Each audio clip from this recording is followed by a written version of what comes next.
एक गांव में एक प्यारा सा बच्चा रहता था जिसका नाम अली था। अली बहुत समझदार, नेक दिल और सच्चा बच्चा था। वो कभी झूठ नहीं बोलता था और हमेशा बड़ों का अदब करता था। एक दिन अली अपने दोस्तों के साथ खेल रहा था जब उसे रास्ते में एक छोटा सा बटुआ पर्स मिला। बटुए के अंदर बहुत से पैसे थे और एक शनाख्ती कार्ड भी था। दोस्तों ने कहा, अली दाई, ये बटुआ हम रख लेते हैं, किसी को क्या पता चलेगा। मगर अली ने कहा, ने ये हमारा नहीं है, हमें उसे वापस करना चाहिए।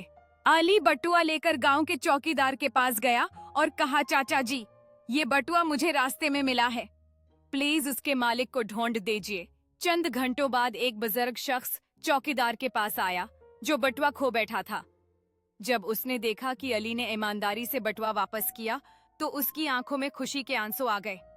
बुजुर्ग ने अली को गले लगाया और कहा, बेटा, तुमने आज मुझे यकीन दिला दिया कि दुनिया में अच्छे लोग अब भी मौजूद हैं। फिर उसने अली को इनाम में एक खूबसूरत किताब दी और पूरे गांव ने अली की ईमानदारी की तारीफ की। कहानी से सबका हमेशा सच बोलना चाहिए और जो चीज हमारी ना हो उसे वापस कर देना चाहिए। सच्चाई का इनाम हमेशा अच्छा होता है।